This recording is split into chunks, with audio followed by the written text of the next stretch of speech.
أعوذ بالله من الشيطان الرجيم بسم الله الرحمن الرحيم Assalamualaikum warahmatullahi wabarakatuh. Ma'asyiral muslimin yang dimuliakan Allah Subhanahu wa taala. Kita tahu bahwa Allah Subhanahu wa taala telah menciptakan makhluknya dengan berbagai macam jenis. Yang pertama kali Allah Subhanahu wa taala ciptakan adalah Arsyur Rahman, Arsy Allah Subhanahu wa taala. Dan itu makhluk yang paling besar yang pernah Allah ciptakan di alam semesta ini. Baru yang kedua ada yang mengatakan al-ma, air, karena Arsy itu di atas air. Baru setelah itu al-qalam, pena, dan lauhil mahfud, di mana Allah Subhanahu wa taala berfirman kepada pena, catatlah segala sesuatu yang akan terjadi di alam semesta ini. Maka pena pun kemudian mencatat di sebuah papan yang disebut dengan lauhil mahfud. Baru kemudian Allah Subhanahu wa taala menciptakan yang lainnya, sampai akhirnya Allah menciptakan langit dan bumi pada 6 hari. Allah berfirman dalam Al-Quran bahwa penciptaan langit dan bumi itu fi sittati ayyam, pada 6 hari. Ada yang mengatakan bahwa 6 hari itu pertama kali Allah Subhanahu wa taala ciptakan adalah bumi dulu selama 2 hari. Kemudian setelah itu Allah Subhanahu wa taala ciptakan langit selama 2 hari. Baru setelah itu Allah Subhanahu wa taala ciptakan segala yang berkaitan dengan fasilitas bumi selama 2 hari. Seperti Allah ciptakan gunung-gunung, kemudian lautan, sungai-sungai, pepohonan, dan begitu seterusnya, sampai akhirnya bumi ini lengkap dengan fasilitasnya. Baru kemudian ada yang mengatakan di akhir penciptaan bumi, karena Allah memulai penciptaan itu dimulai dari hari Ahad. Ahad, Senin, Selasa, Rabu, Kamis, Jumat. Berarti diakhiri dengan hari Jumat. Lah di ujung Jumat, sebelum maghrib mungkin bahasa kitanya, maka Allah Subhanahu wa taala menciptakan Adam alaihi salatu wassalam. Karena Adam itu diciptakan di hari Jumat, dimasukkan ke sorga juga hari Jumat, dan dikeluarkan dari sorga ke bumi juga hari Jumat. Dan pada hari Jumat pula kiamat dibangkitkan. Dan yang pertama kali dihancurkan adalah bumi, baru kemudian langit. Adapun makhluk yang berakal itu terbagi menjadi 3 kelompok. Pertama malaikat, yang kedua jin, dan yang keempat manusia kita ini. Adapun malaikat, berdasarkan hadis yang sahih, khuliqatil malaikatu min nur, malaikat itu diciptakan dari cahaya. Adapun jin, khuliqatil jan min marijim min nar, jin itu diciptakan dari ujung nyala api. Adapun manusia diciptakan dari tanah. Wa khuliqat Adam bima wusifa lakum. Yang ingin saya ceritakan pada malam hari ini adalah kisah seorang jin yang saleh. akan tetapi kemudian berakhir dengan kesesatan dan menyesatkan manusia. Bicara tentang jin, jin ini sesuatu yang wajib diimani karena disebutkan dalam Al-Quran, bahkan ada satu surat namanya surah jin. Kemudian juga disebutkan di berbagai macam hadis Nabi SAW bagaimana jin-jin itu ada yang beriman kepada syariat Rasul, kemudian menyebarkan dakwah Rasul. Artinya bahwa keberadaan jin itu harus diimani, bahwa di sekitar kita ini ada jin. Lalu bagaimana sejarahnya? Adapun tentang sejarah bangsa jin, memang tidak ada hadis yang sharih yang menjelaskan tentang asal muasal jin itu. Akan tetapi banyak riwayat Israiliyat yang sebagiannya bersanad dan sebagiannya tidak bersanad. Tentu kita akan menceritakan sebagai pengetahuan, bukan untuk dijadikan sebuah sandaran. Karena Nabi SAW bersabda, hadithu ambani Israel wala haraj. Ceritakan tentang kisah-kisah Israiliyat Bani Israel dan tidak mengapa, selama tidak bertentangan dengan Al-Quran dan Sunnah Rasul. Dijelaskan oleh sahabat Abdullah bin Abbas radhiyallahu anhuma bahwa yang pertama kali jin diciptakan itu namanya Sumia. Jin yang pertama kali diciptakan Allah itu namanya Sumia. Nah, Sumia ini diciptakan oleh Allah Subhanahu wa taala dari ujung nyala api.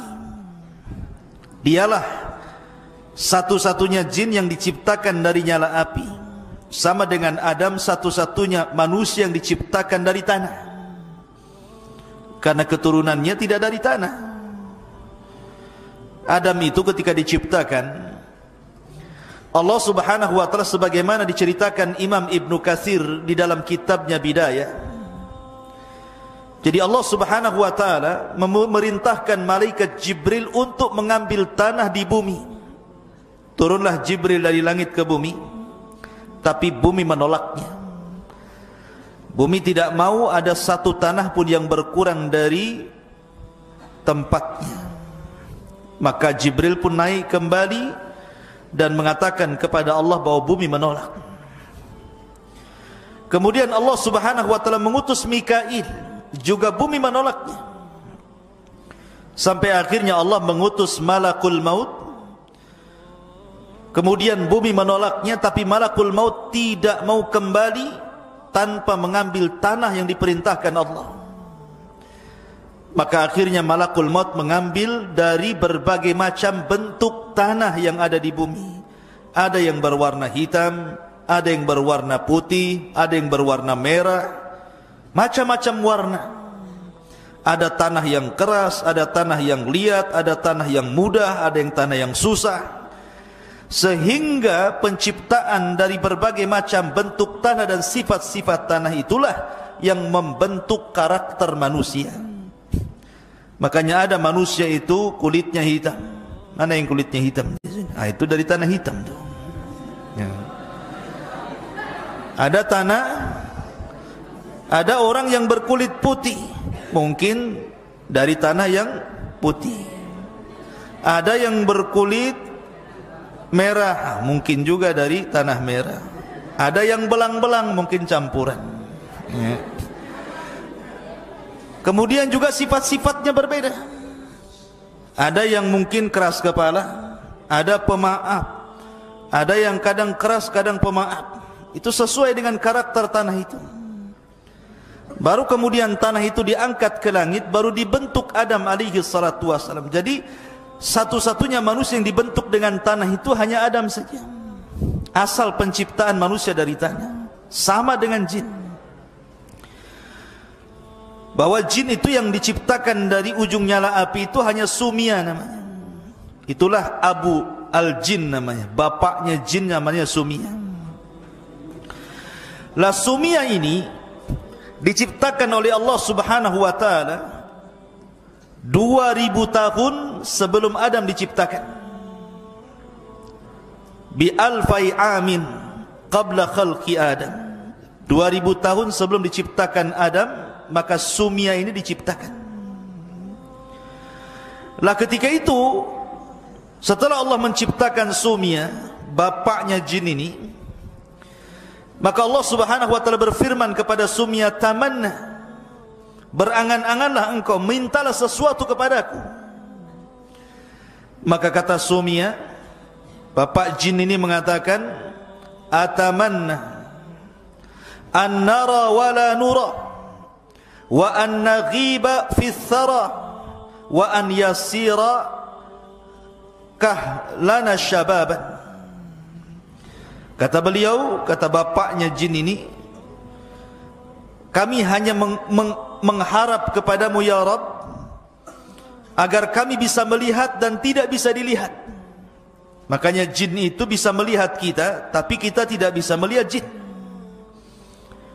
Allah mengatakan dalam Al-Quran, dalam Al-Quran gimana? Innakum yarakum min haitsu la tarawnahum. Sesungguhnya mereka melihat kalian, tapi kalian tidak bisa melihat mereka. Innahum yarakum min haitsu la tarawnahum. Karena itu permintaan bapaknya jin mengatakan, atamanna an nara wa la nura. Kami hanya mengharap kami bisa melihat tapi tidak bisa terlihat. Tetapi ini di dunia. Maka di akhirat sebagai bentuk keadilan Allah, kita yang akan melihat jin, tapi jin tidak bisa melihat kita di akhirat nanti. Wa an naghiba fi thara, dan agar kami bisa menghilang di tengah-tengah padang pasir, enggak ada yang mampu melihat kami. Wa an yasira kahlana syaban, dan agar tetap muda terus dan tidak pernah tua. Itulah permintaan Sumia, bapaknya jin ini. Kemudian Allah Subhanahu wa taala berikan tempat di bumi. Diberikan tempat di bumi, wa askanahul arda man yasha'u fiha, terserah mau apa dia di bumi itu. Wa hakadha kanal jinnu awal man abadallaha fil ardi. Maka Sumia inilah jin yang pertama kali yang beribadah kepada Allah di permukaan bumi. Belum ada manusia di bumi. Bumi ini diciptakan oleh Allah untuk jin pertama kali. Akan tetapi setelah kemudian Sumia ini kemudian diberikan keturunan yang banyak oleh Allah Subhanahu wa taala, sampai akhirnya Sumia pun meninggal dunia. Maka datang generasi setelahnya. Lah generasi setelahnya ini tidak bersyukur kepada Allah. Mereka sudah diberikan nikmat oleh Allah Azza wa Jal untuk melihat dan tidak bisa terlihat. Diberikan oleh Allah usia yang panjang sehingga mereka tetap muda. Diberikan fasilitas di bumi dan seluruh kenikmatannya, mereka tidak bersyukur. Justru mereka itu malah menumpahkan darah dan saling membunuh sesama mereka. Makanya ketika Allah Subhanahu wa taala menciptakan Adam, kemudian Adam sudah berbentuk manusia, dibiarkan selama 40 tahun mengeras dan belum ditiupkan roh. Maka malaikat mengintip, ini Allah sedang menciptakan makhluk apa ini? Maka para malaikat pun kemudian datang kepada Allah dan mengatakan, ataj'alu fiha man yufsidu fiha wa yasfikud dima wa nahnu nusabbihu bihamdika wa nuqaddisu lak. Ya Rabb, apakah engkau akan menciptakan makhluk seperti jin yang suka menumpahkan darah, suka merusak bumi, sementara kami makhluk yang terus bertasbih memujimu dan senantiasa mensucikan namamu? Maka Allah Subhanahu wa taala bantah dengan mengatakan, inni a'lamu ma la ta'lamun.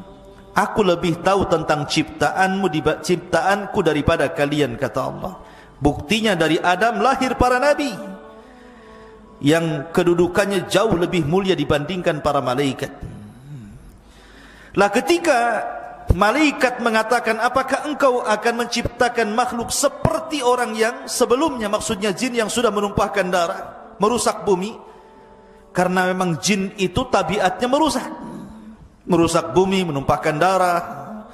Makanya kemudian umatnya Sumia ini tidak bersyukur kepada Allah, dibalasnya nikmat dengan kekufuran.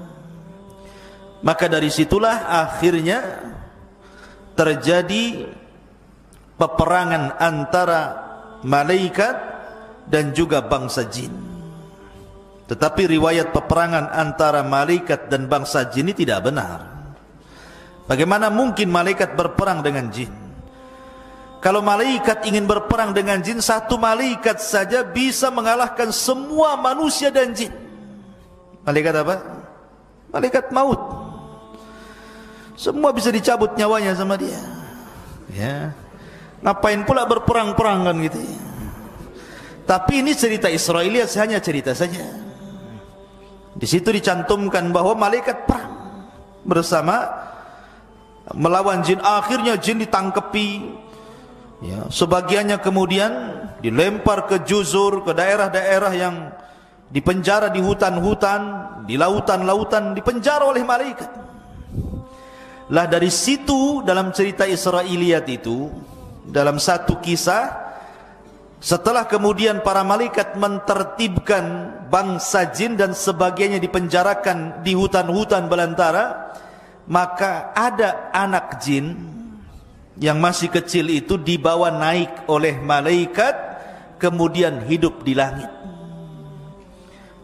Lah jin kecil ini, anak kecil ini, jin yang masih kecil yang dibawa oleh malaikat ke langit itu namanya Azazil namanya.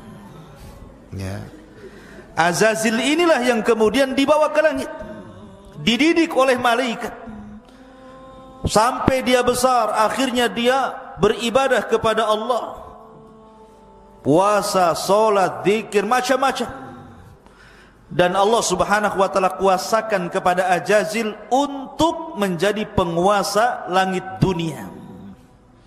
Jadi Azazil menjadi penguasa langit dunia, diserahkan kekuasaan langit dunia sama Azazil. Jadi inilah cerita yang kita akan kisahkan. Jin yang saleh tapi tersesat, dialah Azazil. Anak kecil, jin kecil yang dibawa malaikat ke langit, kemudian dididik menjadi dewasa, akhirnya menjadi ahli ibadah, taat kepada Allah, hidup di alam para malaikat, kemudian diserahkan kekuasaan untuk menguasai langit dunia. Maka itulah satu-satunya jin yang paling soleh kala itu. Ada juga yang mengatakan riwayat yang lain tentang Israiliyat, bahwa ketika Allah Subhanahu wa taala menciptakan jin, kemudian jin ini rusak betul, rusak luar biasa, suka menumpahkan darah. Maka Allah Subhanahu wa taala utus dari kalangan mereka seorang jin yang saleh, mungkin dari kalangan manusia itu seperti para nabi, namanya Azazil, dipilih oleh Allah untuk menjadi pembaharui bangsa jin, supaya mentertibkan bangsa jin, kemudian didukung oleh kekuatan para malaikat. Sama seperti Rasul dalam perang Badar dibantu oleh malaikat sehingga Allah menangkan peperangannya, ataupun dalam perang Khandaq seperti malaikat menolong Rasul di Khandaq, akhirnya dimenangkan peperangannya, dan perang-perang lainnya, dan berhasil kemudian memenjarakan jin-jin yang jahat.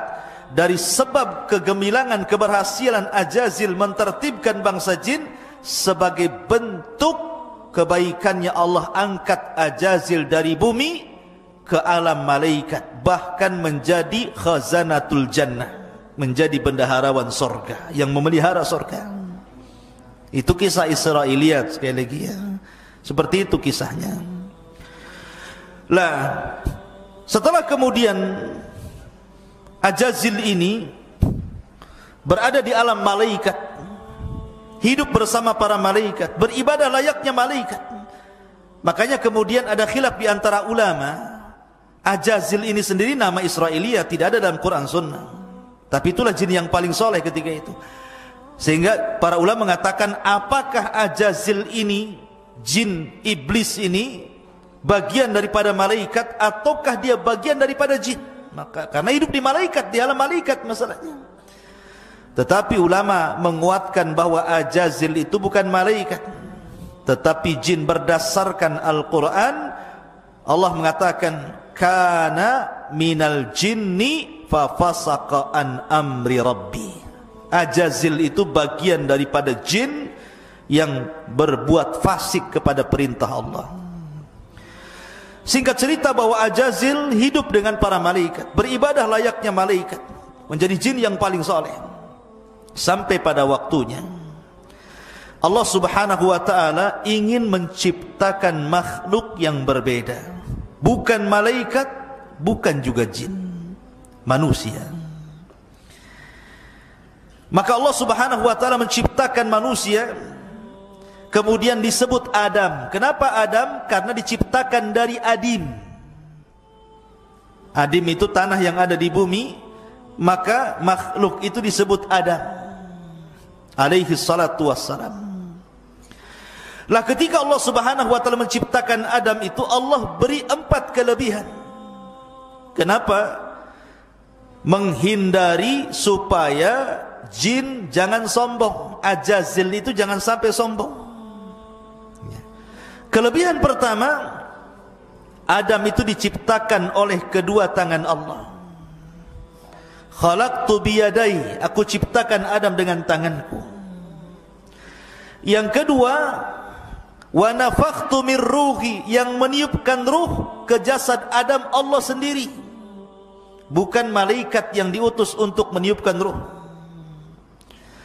Kemudian yang ketiga, asjadalahul malaikah, Allah perintahkan seluruh malaikat sujud kepada Adam. Dan tidak ada perintah Allah kepada para malaikat sujud kepada Ajazil. Kemudian yang keempat, Allah ajarkan pengetahuan dibandingkan yang lainnya. Wa 'allama Adamal asma'a kullaha. Allah ajarkan nama-nama segala sesuatu. Sebagian ahli tafsir mengatakan yang dimaksud nama-nama di sini artinya Adam diajarkan bahasa, seluruh bahasa yang akan diucapkan seluruh keturunannya.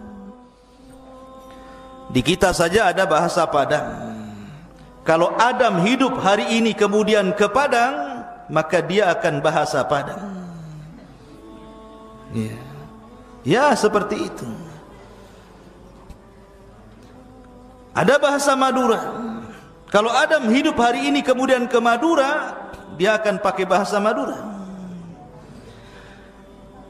Ada bahasa Jawa. Kalau Adam kemudian ke Jawa, pasti dia akan bahasa Jawa. Piye kabare? Pakai bahasa Jawa kan itu. Atau ke Sunda, kumaha kabarna? Sararehat kan itu. Pasti akan bisa tuh. Ya. Dia kemana saja, bahasa yang diajarkan atau yang dikuasai keturunannya Adam itu tahu. Itu artinya Allah ajarkan nama-nama segala sesuatu, artinya Allah ajarkan seluruh bahasa yang akan diucapkan oleh kaumnya. Ke Cina pakai bahasa Cina. Seperti apa bahasa Cina itu? Kaipo. Bahasa kitanya kepo. Tahu kepo? Kepo itu kayak polisi, tukang tanya. Orang Cina bilang kaipo, pengen tahu urusan orang, ya kan? Jadi Adam itu kemana? Sebutkan ke Amerika, pasti bahasa Inggris dia ngomong. Semua bahasa, bahasa India bisa, semua bahasa bisa. Itulah kelebihan Adam, diberikan pengetahuan yang tidak diberikan kepada jin ataupun malaikat. Bahkan ketika Allah subhanahu wa ta'ala berfirman, thumma a'radahum 'alal malaikati faqalu anbi'uni bi asma'i haula'i in kuntum shadiqin. Mereka mengatakan, qalu subhanaka la ilma lana illa ma 'allamtana innaka antal alimul hakim. Malaikat nyerah, tidak sanggup. 4 keutamaan Adam inilah yang menjadikan Adam unggul di atas malaikat, bahkan di atas seluruh bangsa jin sekalipun. Tetapi walaupun Adam sudah jelas-jelas memiliki 4 keutamaan, tetap saja di sini ada ujian. Allah Subhanahu wa taala berfirman dalam Al-Qur'an, wa id qulna lil malaikati isjudu li Adam fasajadu illa iblis aba wastakbara wa kana minal kafirin. Dan ketika kami katakan kepada para malaikat, ini Adam sudah ditiupkan ruh dia. Jadi ketika ditiupkan ruh dari mulutnya, ruh itu ditiup dari mulut dan akan keluar dari mulut. Ketika ruh sampai saja di kerongkongan, tiba-tiba Adam bersin, hajih, bersin. Maka Adam dikatakan oleh Allah, katakan ya Adam, alhamdulillah. Maka Adam mengucapkan alhamdulillah. Maka Allah mengatakan yarhamuka rabbuk. Makanya sunnah, kalau antum bersin baca alhamdulillah, yang mendengar jawab yarhamukallah. Kemudian ketika ruh sudah sampai di tangan, belum sampai di kaki, Adam melihat buah-buahan, maunya diambil saja, pada ruhnya belum sampai ke kaki itu. Udah lapar, dia pengen makan. Maka dari situ manusia menjadi umat yang terburu-buru. Allah mengatakan dalam Al-Quran, khalaqnal insana min ajal. Kami ciptakan manusia terburu-buru. Kalau ingin hari ini, kalau bisa hari ini nampak di hadapannya. Itulah manusia. Ketika betul-betul ruh sampai di kaki, maka Allah Subhanahu wa taala berfirman kepada Adam, ya Adam, idhab ila haula'il malaika. Pergi kau temui para malaikat itu. Maka Adam pun kemudian menemui para malaikat. Kemudian ucapkan ya Adam, assalamu alaikum. Maka Adam pun mengucapkan assalamu alaikum, dijawab malaikat wa alaikum salam. Maka Allah mengatakan fa innahu tahiyyatuka wa tahiyyatu ummatika min ba'dik. Itulah salam penghormatan dirimu dan salam penghormatan umat setelahmu. Makanya assalamu alaikum menjadi sebuah salam yang menjadi syariat kita. Ketemu assalamualaikum, waalaikumsalam. Ya. Lah setelah itu kemudian Allah kemudian memerintahkan seluruh malaikat. Lah ketika itu Ajazil ada di situ. Ajazil itu ada di antara malaikat. Maka kemudian Allah Subhanahu wa taala perintahkan mereka sujud semua, termasuk Ajazil. Semua malaikat sujud kecuali Ajazil. Apa yang menjadikan Ajazil tidak mau sujud? Aba wastakbara wa kana minal kafirin. Enggan, sombong, termasuk orang kafir. Kenapa bisa enggan dan sombong? Karena sebelumnya Ajazil ini, ketika Adam masih mengeras belum ditiupkan ruh, itu suka jalan-jalan nengok-nengok. Kadang dipegangnya patung Adam itu, masuk dari lubang telinga, keluar dari lubang hidung. Masuk dari lubang hidung, keluar dari lubang mulut. Kemudian ditepuk-tepuk pula ada suara. Makanya Allah mengatakan min salsalin kal fakhar. Fakhar itu suara. Maka kemudian kata Ajazil, ini makhluk yang lemah ini, karena berongga masalahnya. Maka dia pun mengatakan di hadapan patung Adam yang belum ditiupkan roh, la in sullitu alayya la uhlikanna wala in sullitu alayya la u'siyanna. Kalau Allah serahkan makhluk ini kepadaku, ku buat dia hancur. Kalau Allah serahkan makhluk ini kepadaku, ku buat dia maksiat kepada Allah. Dari sini hasad muncul. Maka hasad itu penyakit pertama di bumi dan penyakit pertama di langit. Ini yang menjadikan aba wastakbara wa kana minal kafirin, itu penyakit hasad iblis itu. Makanya dia enggan, dia sombong, akhirnya dia kufur. Padahal kurang apa coba Ajazil itu hidup di alam malaikat. Sudah dikasih nikmat yang banyak loh. Kok bisa kufur dia? Masyarul muslimin yang dimuliakan Allah Azza wa Jalla. Akhirnya kemudian Ajazil pun ketika sudah enggan tidak mau sujud kepada Adam, maka akhirnya dia pun berusaha untuk menghilangkan nikmat yang Allah anugerahkan kepada Adam. Ketika ditanya oleh Allah, "Ma mana'aka alla tasjud lima khalaqtu biyadai?" Wahai iblis, wahai Ajazil, kenapa kau tidak mau sujud kepada makhluk yang kuciptakan dengan tanganku? Maka iblis mengatakan apa? Ajazil mengatakan apa? Ana khairum minhu, khalaqtani min nari wa khalaqtahu min tin. Saya lebih baik ya Rabb. Kau ciptakan dia dari tanah, aku ciptakan kau dari api. Ini kias fasid namanya, kias batil. Kenapa? Siapa bilang tanah lebih baik dibandingkan api, lebih baik dibandingkan tanah? Tanah itu lebih baik dibandingkan api. Dengan tanah bisa bangun rumah, dengan tanah bisa berkebun, dengan tanah bisa bercocok tanam, dengan tanah bisa beternak, macam-macam. Api bisa apa? Api itu hanya membakar saja, ngancurin orang, ngancurin rumah, ngancurin bangunan. Ini kias batil namanya. Ya. Maka yang pertama kali mengkias batil itu ya iblis ini. Lah dari situlah Allah kemudian melaknat Ajazil. Sejak dilaknat itulah dia menjadi iblis, ya. Menjadi iblis. Lah akhirnya kemudian ketika Allah Subhanahu wa ta'ala memasukkan Adam ke sorga, jadi ketika itu Adam tidur, setelah bangun kaget, kok ada cewek di sebelahnya, ya kan? Akhirnya kemudian ditanya, "Man anti, siapa kamu?" Kata perempuan ini, "Ana Hawa, saya adalah Hawa. Saya diciptakan dari tulang rusukmu." Makanya Rasul mengatakan apa? Khuliqatil mar'atu min dila'in. Diciptakan perempuan itu dari tulang rusuk yang paling atas, yang paling bengkok. Kalau dipaksa diluruskan, patah dia. Kalau dibiarkan tetap bengkok, kata Rasul. Makanya nanti nih, antum kau keluar ke sini, kemudian menikah, dapat istri, kewajiban antum apa? Harus meluruskan. Harus meluruskan. Jangan suami ikut-ikut bengkok, nanti suami bengkok namanya.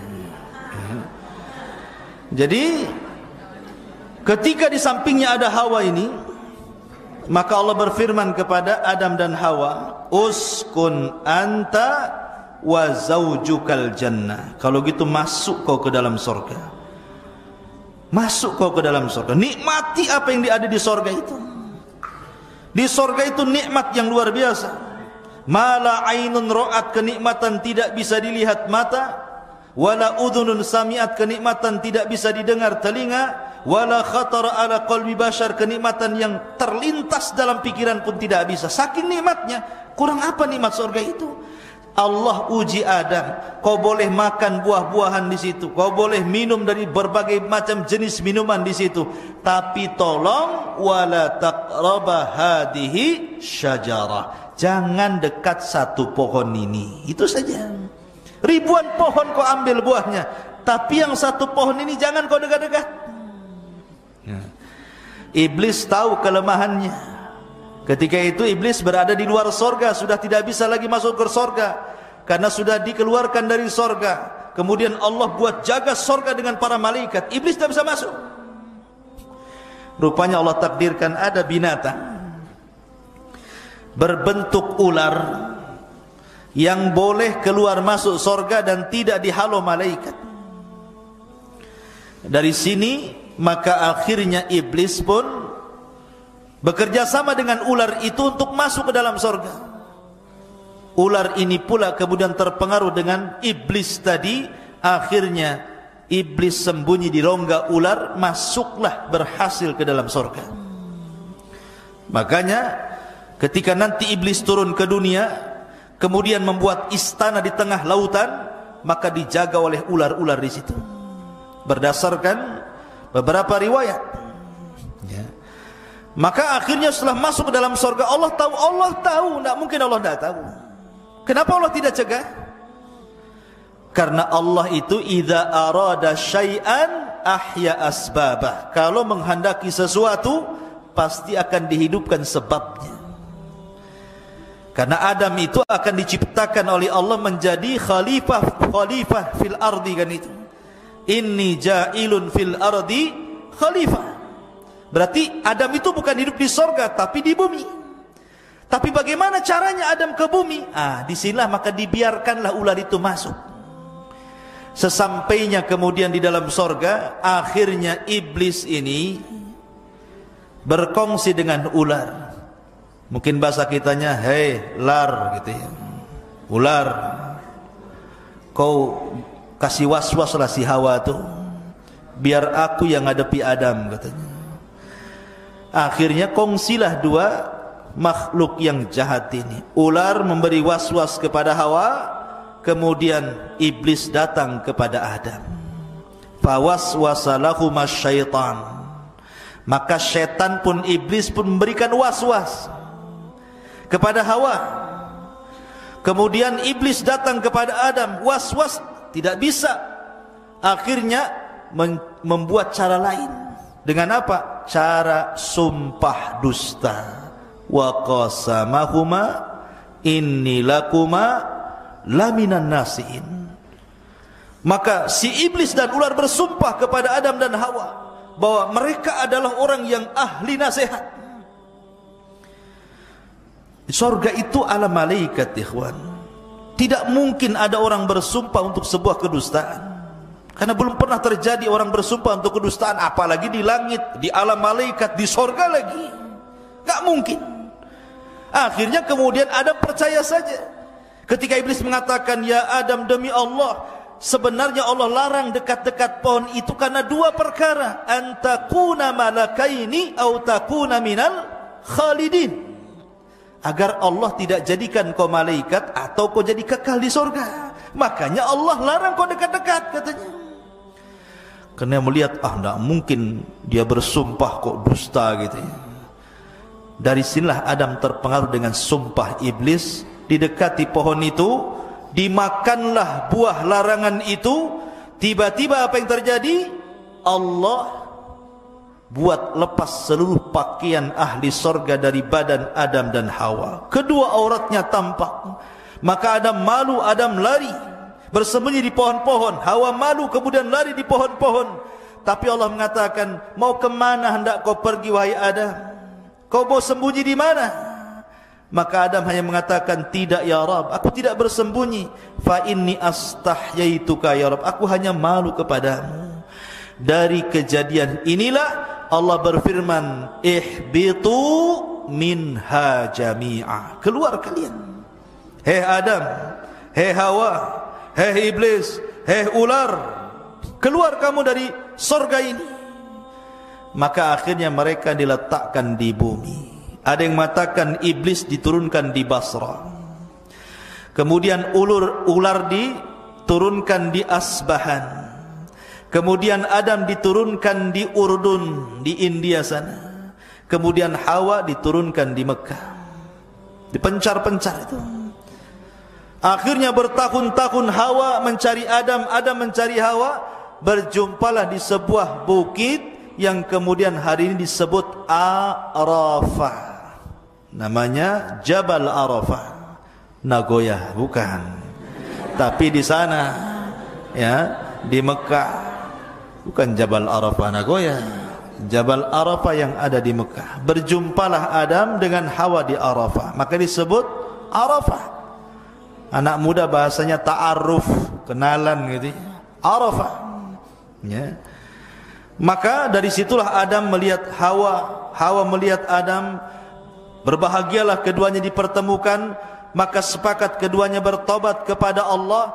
dan kalimat yang pertama diucapkan keduanya, Rabbana zalamna anfusana wa illam taghfir lana wa tarhamna lanakunanna minal khasirin. Inilah kalimat pertama yang diucapkan di bumi. Fatalaqqa Adam mir rabbihi kalimatin fataba alaihi innahu huwa tawwabur rahim.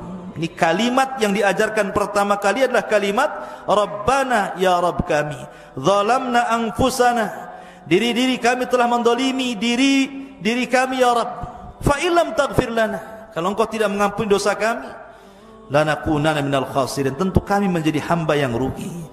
Fataba alaih, dan Allah pun mengampuni dengan tobatnya Adam. Berbeda pula dengan Ajazil yang sudah berubah menjadi iblis.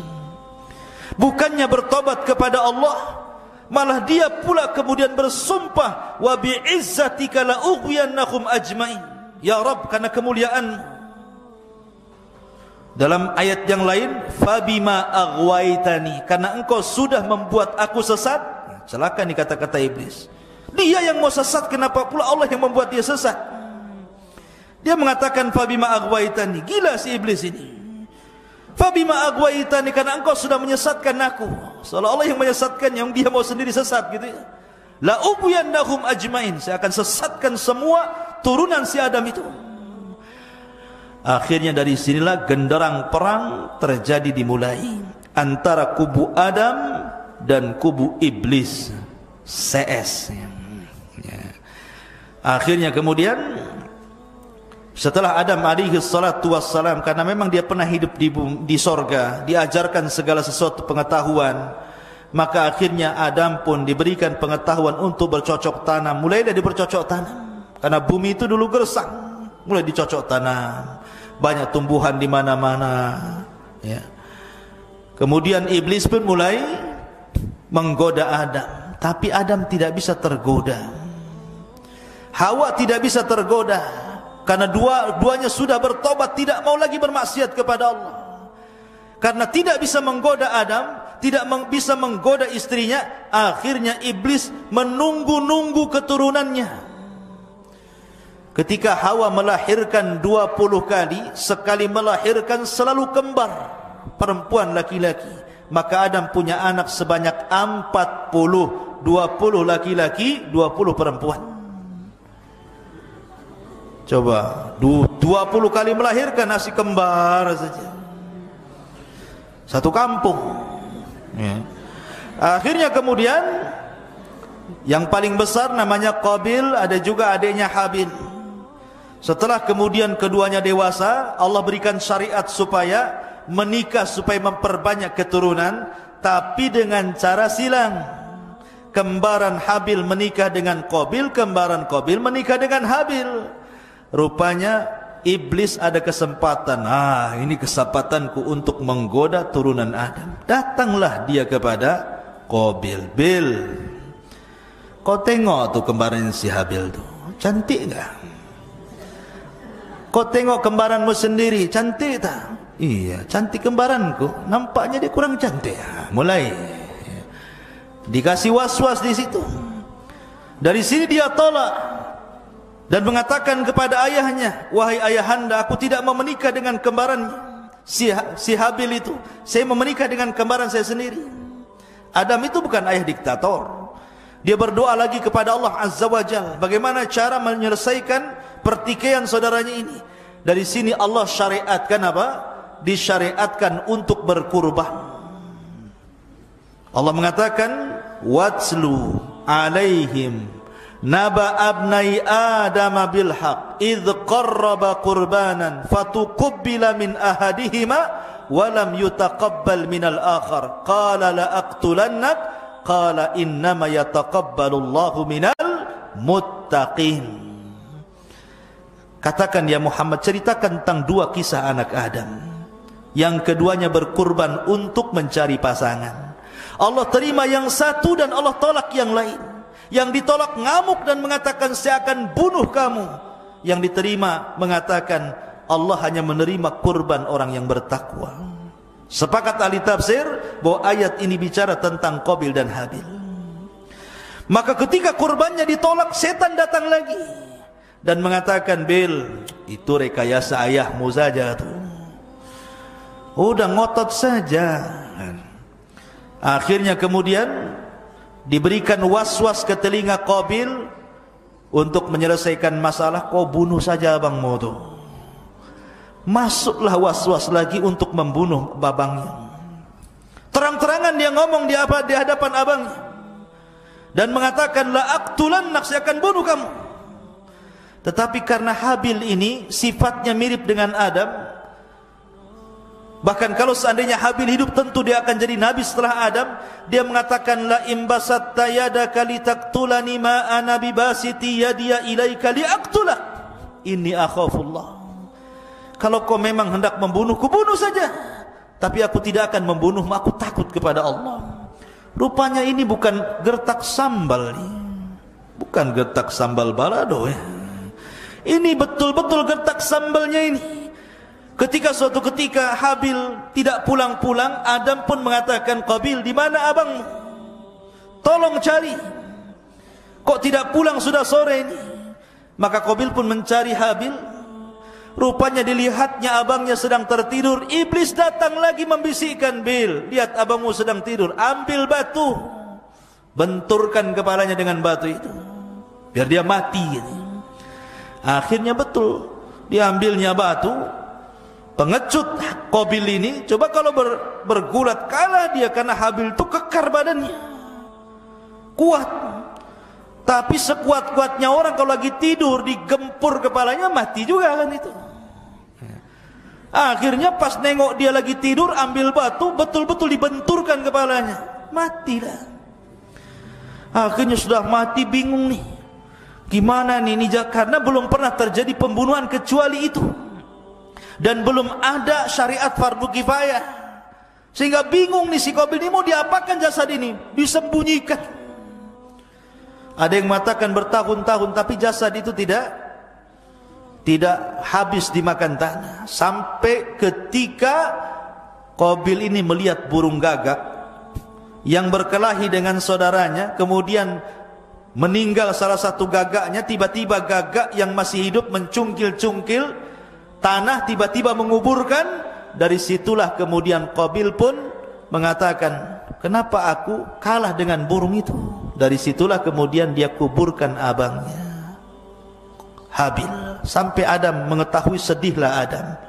Karena kesedihannya itulah akhirnya Allah ganti Habil dengan satu anak lahir tanpa kembar, namanya Syith. Dialah nabi kedua setelah Adam, sebelum Idris. Syith artinya hibatullah, pemberian dari Allah. Ma'asyiral muslimin, para santri ikhwan dan akhwat yang dimuliakan Allah, sedikit kembali, jangan terlalu jauh cerita masalah itu. Kita akan kembali kepada masalah, gimana ini kok ada TikTok pula di sini. Jadi kembali ke masalah jin tadi. Sedikit kita akan mengenal bangsa jin. Watafidin muliakan Allah subhanahu wa ta'ala. Kalau kita cerita tentang bangsa jin ini, jin itu adalah makhluk yang tidak bisa dilihat. Makanya janin dalam perut disebut janin, karena memang tidak terlihat. Jin itu tidak terlihat. Apa sih bedanya jin dengan setan? Setan itu atau syaitan itu sifat, kalau jin itu zat. Dan setan itu bisa melekat pada jin, bisa melekat pada manusia, bisa melekat pada binatang. Jin yang jahat disebut setan, manusia yang jahat disebut setan, binatang yang jahat pun disebut setan. Makanya Rasul mengatakan, kalbul aswad minasyaitan, anjing hitam itu dari setan. Ya. Jadi setan itu sifat.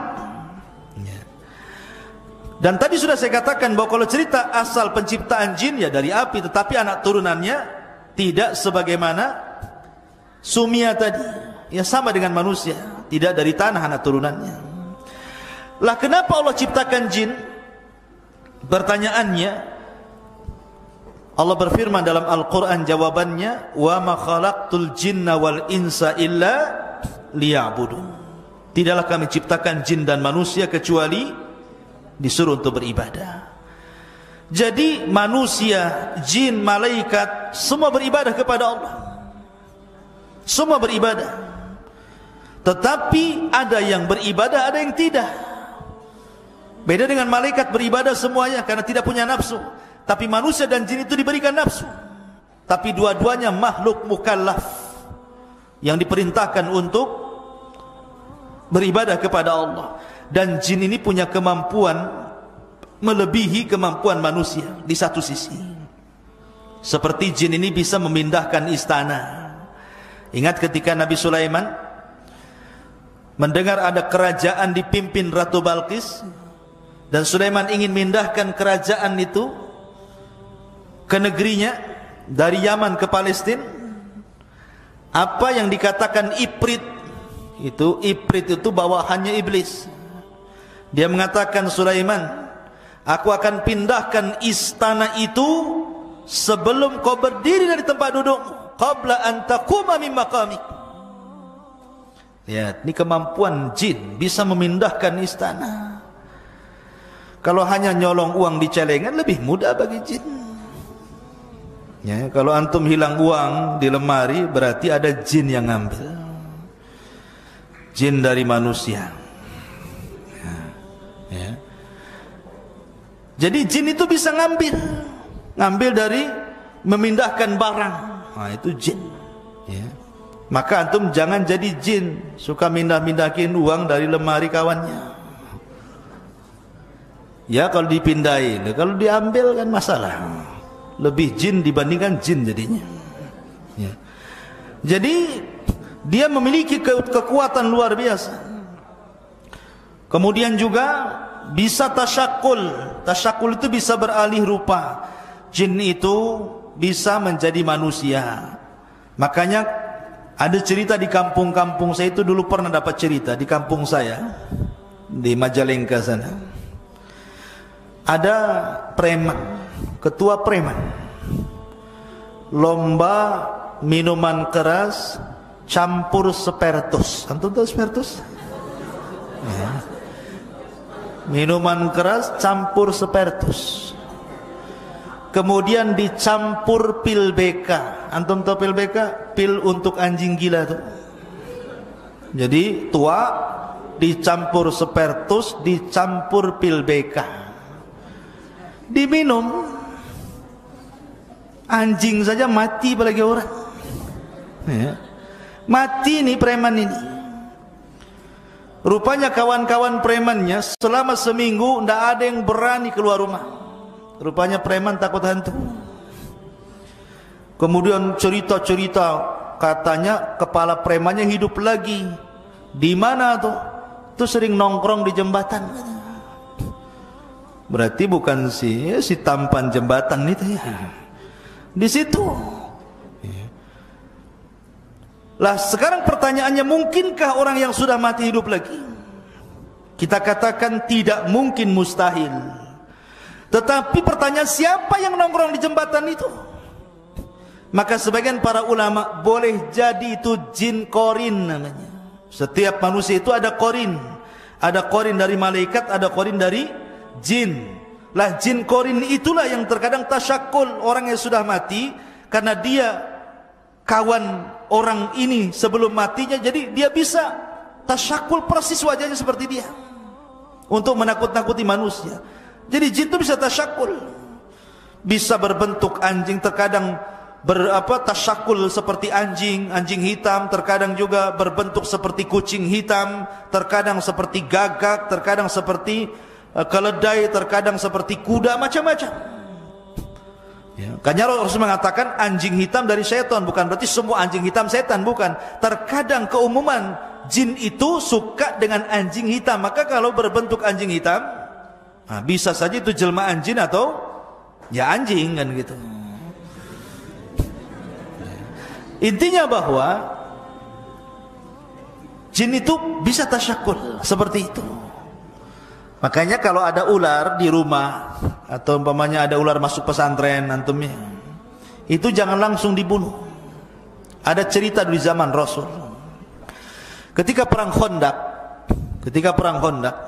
para sahabat itu kan gali parit, menggali parit. Jadi mereka meninggalkan istri-istri mereka di rumah. Tetapi Nabi SAW disuruh membekali istri-istrinya dengan senjata. Dikhawatirkan ada serangan, karena dalam perang Khandaq itu kaum muslimin dikepung dari berbagai macam penjuru. Makanya Al-Quran menyebut dengan perang Ahzab. Ahzab itu kelompok-kelompok, karena kaum muslimin dikepung oleh musyrik Arab, Yahudi, munafik, pokoknya ketakutan luar biasa. Maka istri-istri mereka dibekali pentungan atau senjata untuk mementung apalah kalau ada musuh. Rupanya ada seorang sahabat, istrinya itu di rumah mendapati ada ular. Karena ada ular, refleks saja diseranglah ular itu, tapi akhirnya ular itu menyerang istrinya. Datang suaminya setelah menggali Khandaq, dibunuhlah ular itu. Tetapi istrinya karena sudah terkena gigit, mati pula istrinya, ular itu pun mati. Dua-duanya mati. Maka sahabat ini lapor kepada Rasul tentang kejadian itu. Maka Rasul mengatakan, inna fil madinati jinnun, di Madinah ini ada jin. Ada jin muslim yang hidup di rumah-rumah kalian. Terkadang mereka tersakul seperti ular. Kalau mendapati ular di rumah kalian, jangan dibunuh dulu, tetapi katakan kepada dia, wahai ular, kalau engkau memang seorang muslim, jin yang muslim, bertakwalah kepada Allah, keluar kau dari sini. Sambil buka pintu. Ya, kalau disuruh keluar, pintu lah ditutup, mau keluar dari mana? Kan gitu. Nggak mau keluar juga, ngomong lagi, kalau kau jin yang muslim, keluar, bertakwalah kau kepada Allah, sampai 3 kali.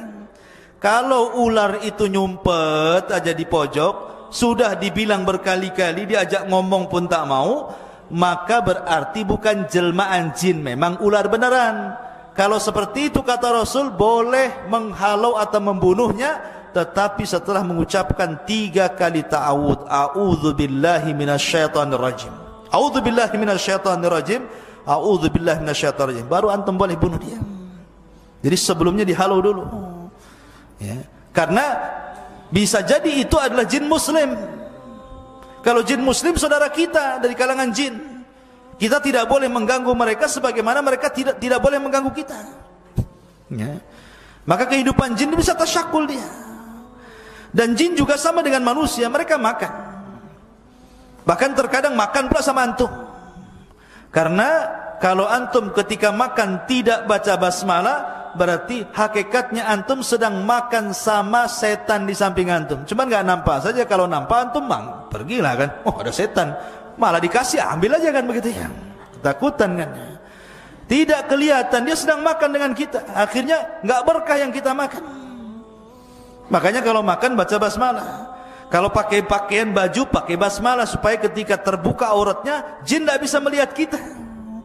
Tapi ketika pakai baju tidak baca basmalah, ketika terbuka auratnya ganti baju, mereka senang melihat live namanya, melihat langsung gitu ya. Nah, masalah ini ya. Atau masuk kamar mandi. Kamar mandi itu tempat yang menakutkan ikhwah. Makanya Rasul mengatakan, katakan Allahumma inni a'udzubika minal khubthi wal khaba'ith. Ya Allah, aku berlindung kepadamu dari setan laki-laki dan setan perempuan. Artinya jin itu sama dengan manusia, ada laki-laki, ada perempuan. Ustaz yang masuk ini banci nih. Ini siapa yang goda dia nih? Ya mungkin juga ada jin banci juga kan. Tapi yang jelas bahwa laki-laki dan perempuan. Setan laki-laki, ada setan perempuan, sama dengan manusia juga sama. Karena setan itu mereka diutus sebagai tentara iblis. Jadi iblis itu membuat istana di tengah lautan dikelilingi oleh ular. Kalau membaca kitabnya Isa Daud tentang dialog jin muslim, walaupun di kitab ini banyak kritikan, mengatakan bahwa istana itu ada di segitiga Bermuda sana. Wallahu a'lam, tidak ada dalil tentang ini. Rasul hanya mengatakan bahwa istananya iblis itu di tengah lautan, sebagaimana perkataan Ibnu Sayyad atau Saf yang disangka dajjal oleh Nabi SAW. Kemudian dia mengatakan wa kana arsyuhu 'alal ma, istana iblis itu ada di tengah lautan. Ya. Artinya punya istana, dan setiap hari mereka, iblis ini sebagai kepalanya yang tidak akan pernah mati kecuali sampai kiamat, akan mengutus orang ke daratan. Goda orang itu. Goda yang sebelah sana, kau goda sebelah sana. Akhirnya ada yang meninggalkan solat, ada yang meninggalkan zakat, ada yang bakhil, ada yang tidak membaca Quran, macam-macam tergoda. Sampai akhirnya ada tentara yang bisa memisahkan suami istri, retak hubungan rumah tangga orang. Iblis senang, sini kamu. Diletakkan piala di kepalanya dan mengatakan anta, kamu ini memang orang hebat, jin yang paling baik. Seperti itulah. Nah, dari sini ikhwatu fillah yang dimuliakan Allah Azza, intinya bahwa mereka bisa tasyakul, luar biasa. Dan ingat bahwa di sekeliling kita ini ada jin. Antum kalau tidur jangan lupa berwudu dan baca doa. Kalau berwudu kemudian baca doa, kemudian antum tidur, maka di samping kiri antum itu malaikat. Kalau antum berbalik ke kanan, malaikat sebelah kanan mengatakan Allahumma ighfir lahu, ampuni orang ini ya Rabb. Kalau berbalik ke sebelah kiri, malaikat sebelah kiri mengatakan Allahumma ighfir lahu, ya Allah ampuni orang ini. Tapi antum sudah tidak wudu, tidak baca doa, main ambil selimut kemudian ngorok, dipastikan antum diganggu setan. Ya, nanti dimimpikan ketemu genderuwo lah di dalam mimpinya. Ya, jatuh dari langit, tahu-tahu jatuh dari ranjang, kan gitu ya. Siapa tahu kan itu. Tetapi kalau antum mimpi buruk, kata Rasul, suruh ta'awud. Kalau antum mimpi buruk nih, bangun tengah malam, langsung a'udzubillahi minasyaitonir rajim. A'udzubillahi minasyaitonir rajim. A'udzubillahi minasyaitonir rajim. Ludah ke arah kiri 3 kali. Kiri 3 kali. Kiri 3 kali. Kiri 3 kali. Kiri 3 kali.